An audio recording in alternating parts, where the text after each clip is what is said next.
नमस्कार, मैं श्री श्याम महाविद्यालय बांद्रा में आपका स्वागत करता हूं। मैं आपको एग्रोनॉमी यानी सस्य विज्ञान पढ़ाऊंगा। तो यहां से शुरू करते हैं कि एग्रोनॉमी एक्चुअल में होता क्या है। एग्रोनॉमी के बारे में कुछ लोगों को पता है, कुछ लोगों को नहीं पता है।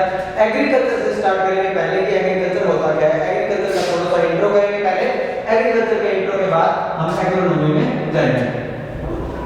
एग्रीकल्चर को वैसे तो आप सभी ने 12th और 11th क्लास में पढ़ा होगा।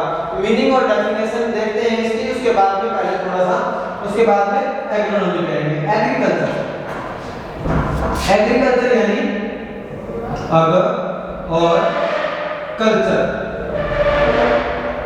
अगर और कल्चर इन दो शब्दों से मिलकर बना है एग्रीकल्चर। अगर का मतलब होता है आपका सॉइल, और कभी कभार इसको फील्ड बोला जाता है। सॉइल और फील्ड। कल्चर का मतलब होता है कल्टीवेट करना, टू कल्टीवेट, और हिंदी में इसको कहेंगे जोतना। यानी एग्रीकल्चर का ये मतलब हो गया यहाँ पर कि एग्रीकल्चर सॉइल जोतना या फील्ड को जोतना या खेती करना, इसको हम बोल देते हैं। ये होता है आपका एग्रीकल्चर। इसकी परिभाषा अगर मैं बात बताऊं आपको, तो पहले थोड़ा सा इसका इतिहास जान लेते हैं। एग्रीकल्चर का क्या होता था। तकरीबन 10,000 साल ईसा पूर्व मनुष्य ने क्या काम किया था कि इसमें खाना खाना, जिससे कि मांस, मछली, जानवरों को मारकर इस प्रकार मनुष्य खाना खाता था। लेकिन अभी क्या हुआ, धीरे धीरे इसमें चेंजेस आते गए हैं। जो अब तक आधुनिक खेती हो रही है तब तक का चेंजेस है। चेंजेस जैसे पहले उसने एक जगह पर रहना शुरू किया, पशुओं को पालना शुरू किया। उसके बाद उसने देखा कि फसलें उग सकती है, तो उसने पानी के साथ रहना शुरू कर दिया। नदियों के किनारे, तालाब के किनारे, जहां वहां पानी के साथ रहता था।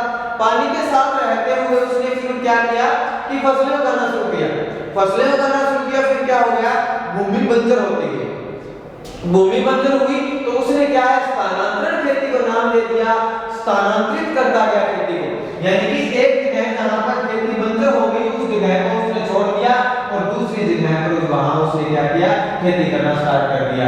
अब यहाँ पर यह भूमि तो बंजर हो गई है, यहाँ पर खेती नहीं की, वो स्थानांतरित करके दूसरी जगह पर चला गया। लेकिन आज के समय में क्या हुआ, धीरे धीरे ये चीजें बदलती गई, और इन चीजों के बदलने के साथ ही बहुत सी कृषि की शाखाएं आई हैं।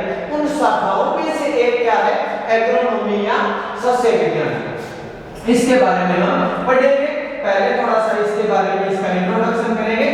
आज हम जो टॉपिक है हमारा एग्रोनॉमी में, वो आपका पहला टॉपिक आज जो आपके सिलेबस में इंक्लूड किया गया है, वो है agronomy and it's scope. Agronomy and it's scope,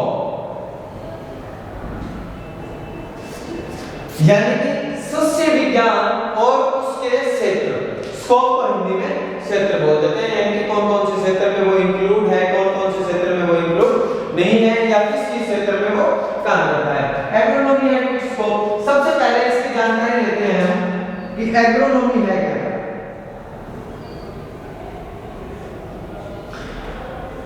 agronomy Greek भाषा के दो शब्दों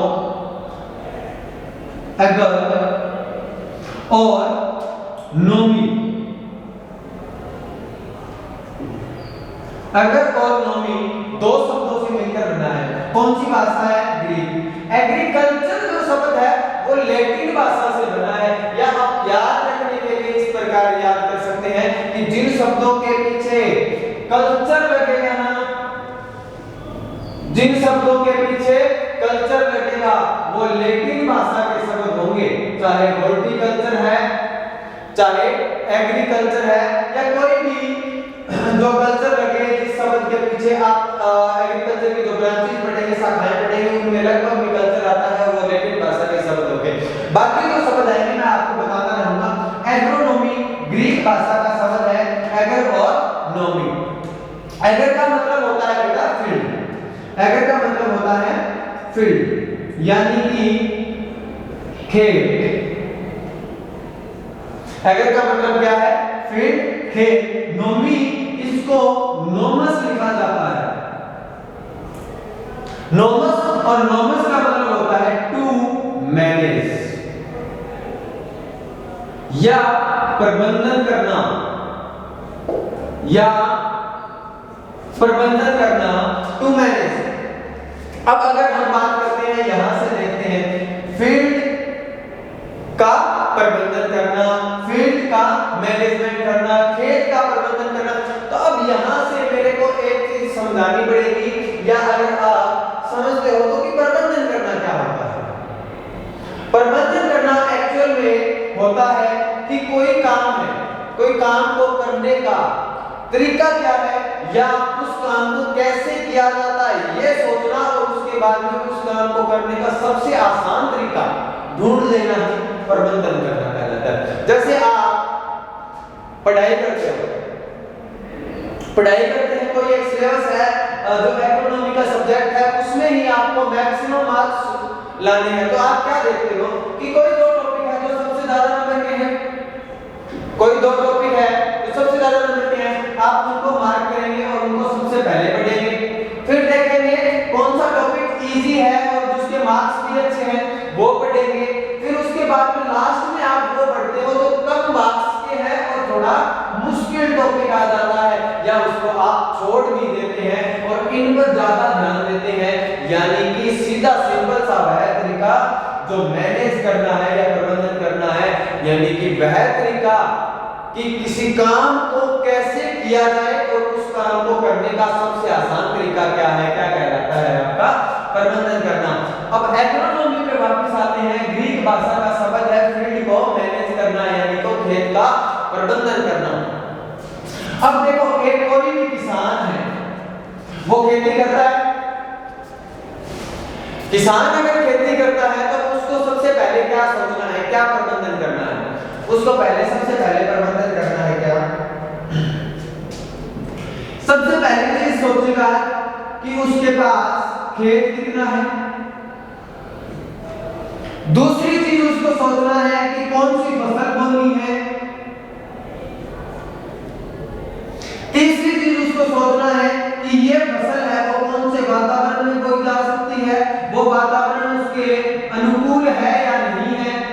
जो भी हो, अगर अनुकूल नहीं है तो उसको दूसरी फसल का सोचना पड़ेगा, और अगर अनुकूल है तो वह वही फसल बो सकता है। अगली चीज आती है कि इस पर खर्च कितना आएगा, वो उसको लिखना पड़ेगा सारा। अगली चीज आएगी कि इससे उत्पादन कितना मिलेगा, वो उसको सारा नोट करना पड़ेगा। तो ये सारी चीजें जो प्रबंधन करना है उसमें इंक्लूड होती है। वो देखेगा, ये भी देखेगा कि इस फसल को, जैसे उसने गेहूं चुन लिया, वो ये भी देखेगा कि ये रबी की मौसम में, ठंड के मौसम में पहाड़ी इलाकों पर होने वाली फसल है। इस पर जो वातावरण है वो हमारा सूट करता है, तो वो गेहूं की फसल बोएगा। फिर वो देखेगा कि इसकी बुआई किस प्रकार की जा सकती है, इसको बीज कितना चाहिए, इसको उर्वरक कितने चाहिए, इसको पोषक तत्व कितने चाहिए, इसको कीटनाशक कौन सा चाहिए या पेस्टिसाइड कौन सा चाहिए। ये सारी चीजें वो इंक्लूड करके देखेगा, तब पता लगेगा कि क्या है। तब वो देखेगा कि लास्ट में उसको क्या लाभ मिलेगा। उसको पहले उसने अपनी एक कोई भी नोटबुक में या कहीं पर नोट किया, उसके बाद में वो कहां गया, खेत में गया। उसने 4, 5, 6 जितने महीने की टाइम की फसल है उसको वैसे ही खेती करना स्टार्ट किया। उसी सारे सिस्टम को क्या बोल देते हैं, मैनेजमेंट या प्रबंधन करना बोल देते हैं। आगे आते हैं एग्रोनॉमी की डेफिनेशन का, या इसकी परिभाषा क्या है, डेफिनेशन क्या है।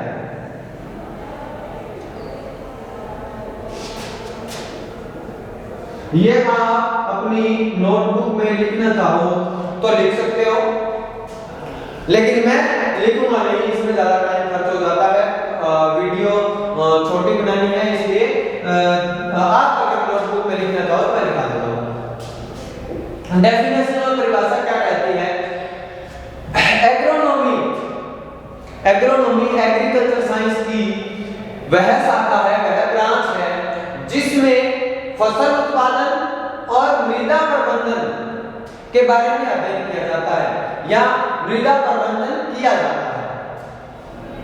दोबारा कहते हैं, एग्रोनॉमी सस्य विज्ञान कृषि विज्ञान की वह शाखा है जिसमें फसल उत्पादन और जो मृदा प्रबंधन है उसके बारे में मृदा प्रबंधन किया जाता है या मृदा प्रबंधन के बारे में अध्ययन किया जाता है। एग्रोनॉमी या सस्य विज्ञान कहलाती है। अगर मैं बात करूं इंग्लिश मीडियम वालों के लिए, तो agronomy is the branch of agriculture science which deals with the study of crop production and also the soil management. इसकी एक परिभाषा और दी जाती है कि जहां पर agronomy is the branch of agriculture science which deals with the study of crop production as well as crop soil and water management as well. तो ये दो परिभाषाएं हैं आपकी जो किसकी है? एग्रोनॉमी की। एग्रोनॉमी की डेफिनेशन के बारे में हम बात करते हैं कि इसमें दो शब्दों का यूज हुआ था, एक तो फसल उत्पादन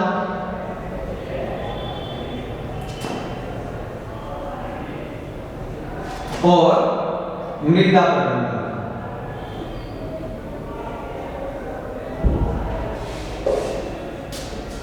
फसल उत्पादन तो मैंने अभी बताया था कि किस प्रकार खेत का चुनाव करना है, उसके बाद में वातावरण को देखना है, वातावरण को देख करके आपको ये पता चलेगा कि आप ये फसल उगा सकते हो, उसके बाद में आपको ये पता चलता है कि इसमें इस प्रकार के इतने बीज डालने हैं, ये बिजाई की विधि रहेगी, इतने एकड़ में आपको बोना है, पोषक तत्व क्या क्या यूज होंगे, फर्टिलाइजर कौन कौन सा डालना है, पेस्टिसाइड कौन कौन सा यूज करना है, आपको बीजोपचार करना है या नहीं, कब काटना है उसको, कितनी उसमें लेबर लगती है। तो इन सारी चीजों का अध्ययन आपको फसल उत्पादन में करना है। हम ये पहले बात चीज डिस्कस कर चुके हैं थोड़ा, लेकिन ज्यादा डीप में अभी जाएंगे नहीं, एग्रोनॉमी का बेसिक देख रहे हैं।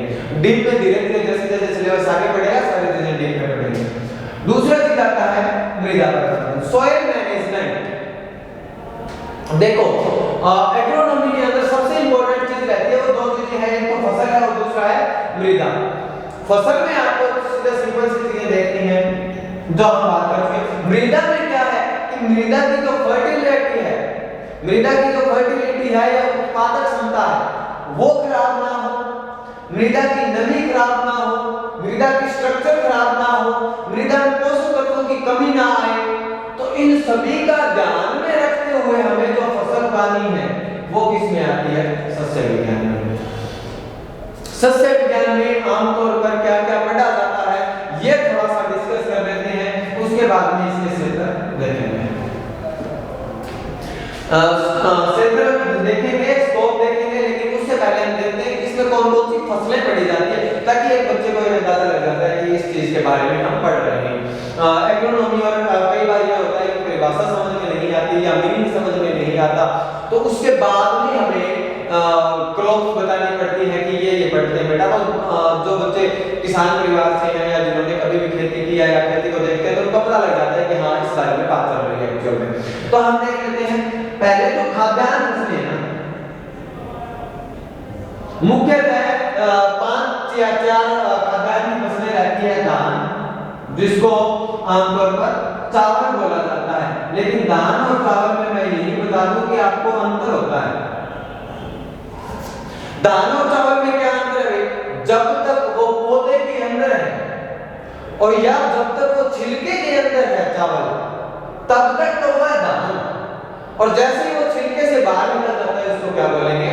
चावल।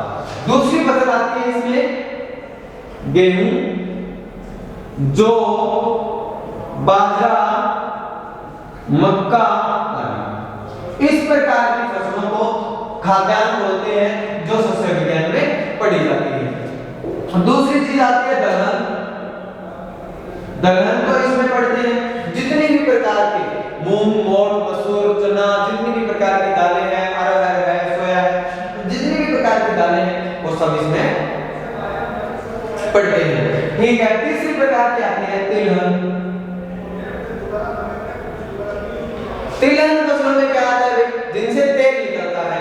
जैसे आमतौर पर हमारे यहाँ सरसों, हाँ सरसों से मैं आपको बता दूं कि राजस्थान सरसों का सबसे बड़ा उत्पादक राज्य है। सरसों, तिल, उसके बाद आता है इसमें सूरजमुखी और अलसी, मूंगफली और भी बहुत सी फसलें हैं जो इसमें आती है, जो राजस्थान उत्पादन करता है या हमारा देश भी उत्पादन करता है। उत्पादन काफी ज्यादा होता है तिलहन का भी हमारे यहाँ। आगे फसलें आती है कुछ रोकड़ फसलें। रोकड़ फसलें वो फसलें होती है जिनकी रोपाई की जाती है हाथ के द्वारा, जिनका कंद या मूल लगाया जाता है, उनको रोकड़ फसलें बोलते हैं। कौन कौन सी आती है? गन्ना है सबसे मेन तो, या सब्जी की बात करें तो आलू रहता है, और भी फसलें रोकड़ में आती हैं। उसके बाद आती है रेशेदार फसलें। रेशेदार फसलें यानी कि जो वस्त्र उद्योग के लिए कच्चा माल देती है, जिनसे वस्त्र मिलता है, या सीधा स्पष्ट भाषा में नाम से संबंधित करके बोले तो सीधा बोल दीजिए कि जिनसे हमें क्या मिलते हैं, रेशे मिलते हैं। रेशेदार फसलें होती हैं, और रेशेदार फसलें कौन सी है? जो आपकी है कपास और जूट, ये दोनों फसलें किसमें आती है? रेशेदार फसलों में। इसके अलावा नकदी फसलें हैं, मसाले हैं, या और भी बहुत से प्रकार के हैं। मुख्यतः मैंने कुछ बता दी जिससे आपको एक अंदाजा लग जाएगा, पता लग जाएगा कि हम एक्चुअल में कौन सा सब्जेक्ट पढ़ रहे हैं, किसके बारे में हमें पढ़ना है और किस किस चीज की हमें नॉलेज होनी चाहिए। तो ये चीजें हैं, लेकिन अब हमारा जो मुख्य टॉपिक है उस पर आते हैं। आज का जो मेन टॉपिक है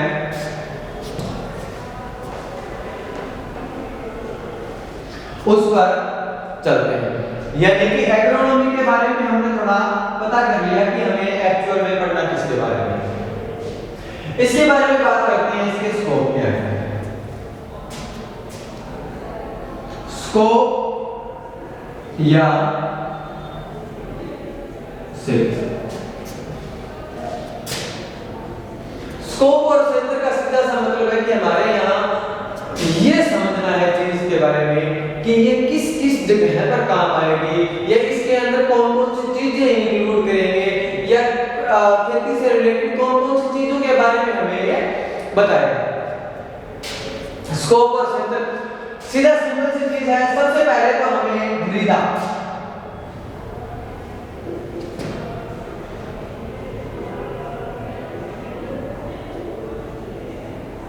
यानी खेती के लिए मृदा का यहाँ से जो मतलब है वो मैं आपको पहले बता देता हूँ कि मृदा क्या होती है या किस प्रकार। देखो, एक तो होती है भूमि और एक होती है मृदा। दोनों में अंतर समझ लेना यहाँ से क्या है। भूमि तो वो होती है जो हर चीज को आधार प्रदान करती है।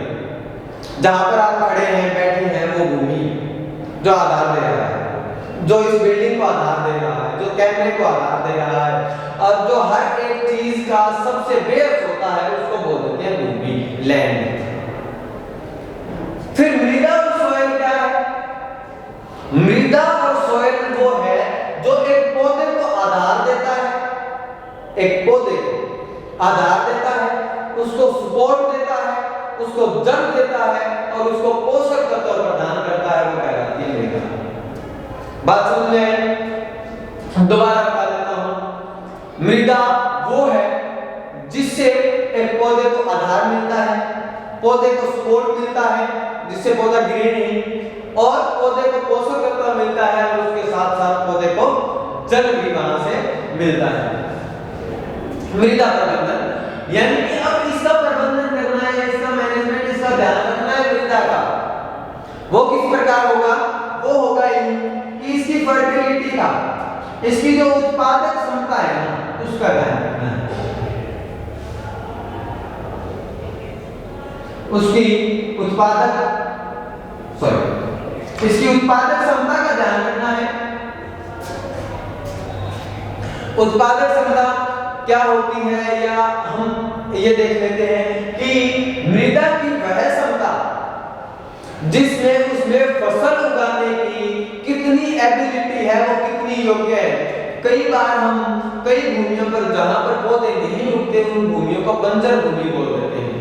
कारण रहता है कि उस मृदा में या तो पोषक तत्वों की कमी होगी, या नमी नहीं होगी, या ऑर्गेनिक मैटर नहीं होगा, या वहां पर झाड़ियां बहुत होगी, साफ सफाई नहीं होगी। तो ये मृदा फर्टिलिटी बोलते हैं इसको, यानी कि इसको उत्पादक क्षमता बोलते हैं। यानी कि मृदा की वह क्षमता जो पौधा उगाने में सहायक होती है, मृदा फर्टिलिटी या मृदा उत्पादक क्षमता कहलाती है।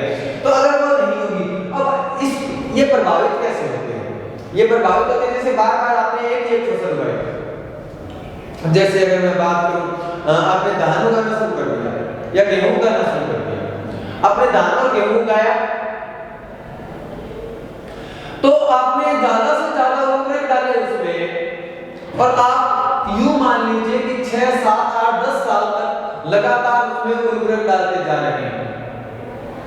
लगातार उसमें अगर उर्वरक डालते जा रहे हैं तो उसमें लगातार उर्वरक और लेने की इच्छा बढ़ती रहेगी, उसकी ये कैपेसिटी मर जाएगी जो कि वो खुद पोषक तत्व डेवलप कर सके, खुद अपनी फर्टिलिटी इंक्रीज कर सके, वो तो हमारी मर जाएगी, उसको एक आदत लग जाएगी फर्टिलाइजेशन की। जैसे एक एग्जांपल के थ्रू आप समझ सकते हैं कि कोई इंसान है नॉर्मल, आपके आसपास भी आपने देखे होंगे, कोई व्यक्ति है जो कोई भी नशा कर रहा हो, सबसे पहले वो क्या काम करेगा?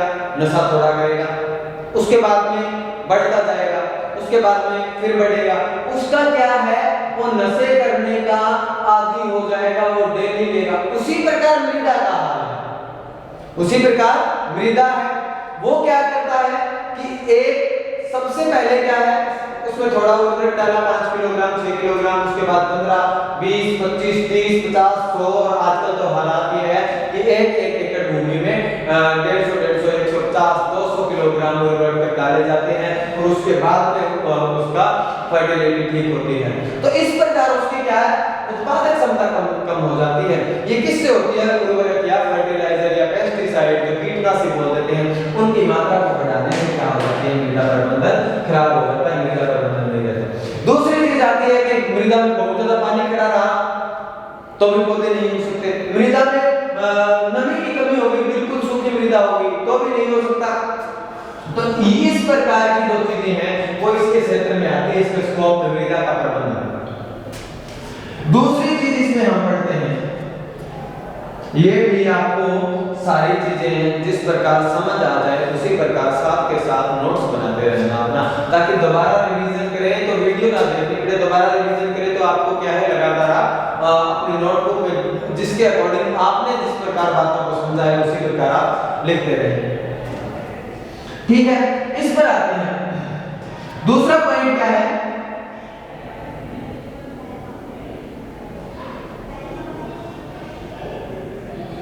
पोषक तत्व।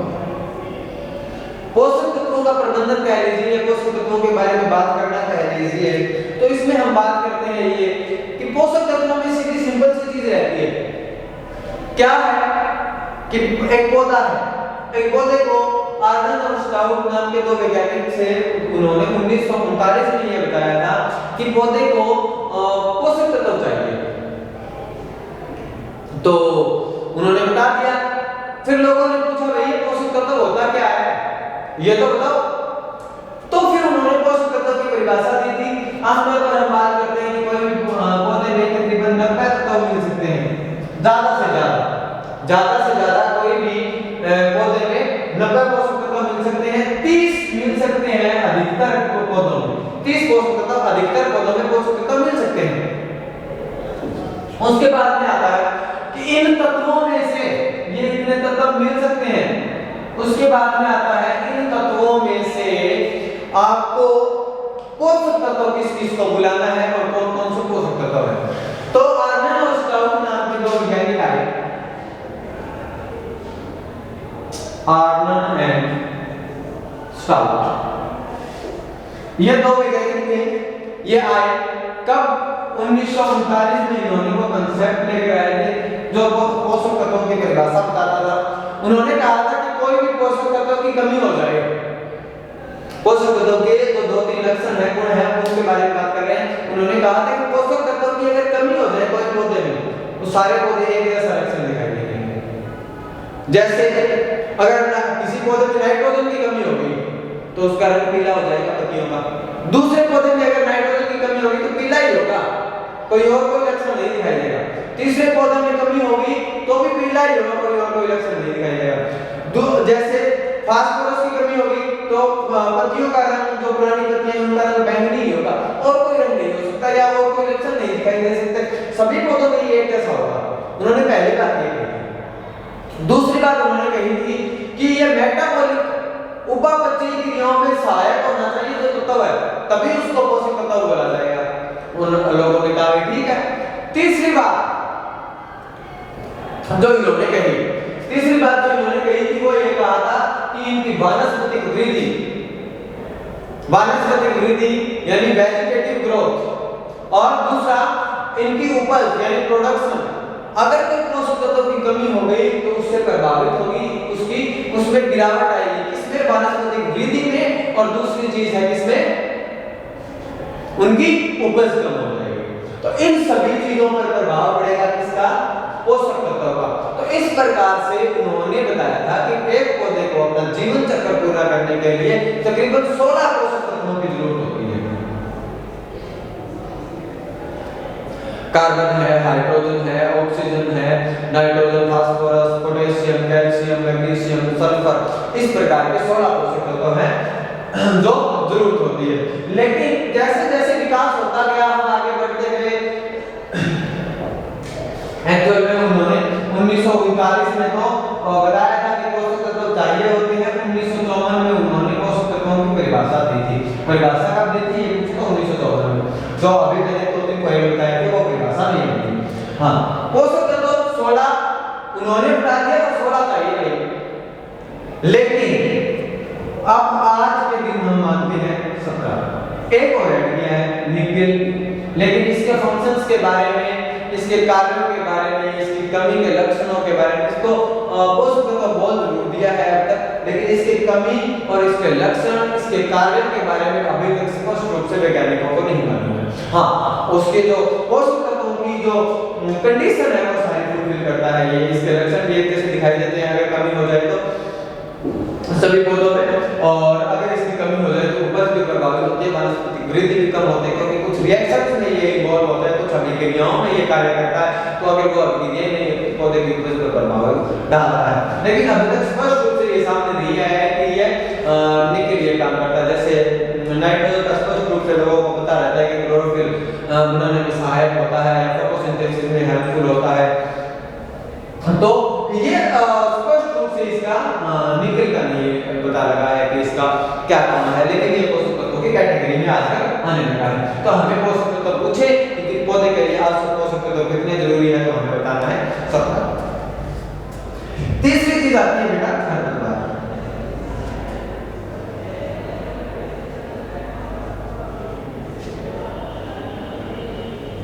खरपतवार या वीड, ये वो पौधे होते हैं, ये एक्चुअल में पौधे होते हैं, और जो हमारा मकसद है इस फसल को उगाना, उसके अलावा जो पौधे उग जाते हैं ना, उनको खरपतवार कहते हैं। सीधी स्पष्ट सी अगर परिभाषा दूं तो अनचाहे स्थान पर अनचाहे फसलों का उगना क्या कहलाता है? खरपतवार। नुकसान भी बहुत है, फायदे भी हैं, फायदे ज्यादा नहीं है जरूर फायदे, जैसे मिट्टी का कटाव नहीं होने देता, या ज्यादा जल गमन ज्यादा जल्दी से नहीं हो सकता, जैसे बीज एक जगह से दूसरी जगह पर चले जाए, तो इसके फायदे भी हैं, सारा नुकसान नहीं। हाँ, हानियां बहुत है। पोषक तत्वों का और जल का फसल के साथ कंपटीशन बढ़ जाता है, पौधे की वृद्धि रुक जाती है, पौधे कई बार पैरासिटिक होते हैं, यानी कि जो फसल को खा जाते हैं, जैसे ओराबंकी होता है, तंबाकू में होता है, ओराबंकी का पौधा अगर तंबाकू में आ गया तो तंबाकू के पौधे को खा जाता है। तो इस प्रकार के जो इनके नुकसान भी है, कुछ विशेषताएं भी रहती है इनकी खरपतवार में कि ये बहुत सारे बीज उत्पादन करते हैं जितना फसल नहीं कर पाती, ये इनकी जड़ें ज्यादा लंबी होती है जो फसल की होती है उससे, तो इसकी विशेषताएं हैं। ये अलग अलग प्रकार के हो सकते हैं, एक साल के भी हो सकते हैं, 2 वर्षीय भी या द्विवर्षीय भी हो सकते हैं। तो खरपतवार काफी लंबा चौड़ा टॉपिक है। टॉपिक क्या है? तो खरपतवार में हम कितना देख रहे थे। इसके बाद में और बहुत से स्कोप है जिनके बारे में जल्दी जल्दी बात करते हैं वरना वीडियो ज़्यादा लंबी हो जाएगी। उसके बाद में सिंचाई आता है। सिंचाई वो होता है आवश्यकता अनुसार पौधे को दिया गया पानी, कृत्रिम रूप से दिया गया पानी ताकि पौधे की उपज प्रभावित ना हो, क्या कहलाता है, सिंचाई कहलाता है। और ये सबसे विज्ञान की फसलों में बहुत इंपॉर्टेंट रहता है। आगे जैसे जैसे बढ़ते हैं बहुत चीजें इसमें, इसकी विधियां जो बहुत जैसे ड्रिप है, स्प्रिंकलर है, आजकल बहुत अच्छी अच्छी विधियां डेवलप की गई है और उनसे पानी को मैक्सिमम एफिशिएंसी पर यूज किया जा सकता है। तो ये भी क्या है, इस क्षेत्र में भी सस्य विज्ञान हेल्पफुल रहता है। दूसरी चीज आती है इसमें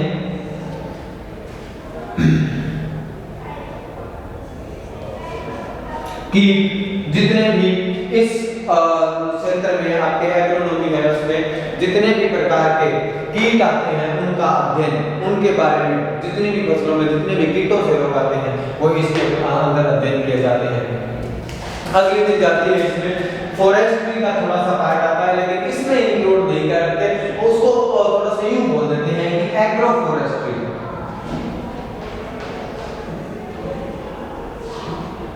एग्रो फॉरेस्ट्री यानी दो शब्दों से मिलकर बना है, यानी कि जो फसलें लगाई, जो एग्रोनॉमी की फसलें लगा दी, उनकी जो मेड़े हैं, उनकी जो बॉर्डर है उस पर आपने क्या कर दिया, फॉरेस्ट के जो पेड़ होते हैं वो भी आपने उस पर इंक्लूड कर दिए। ठीक है, थैंक यू। नेक्स्ट वीडियो में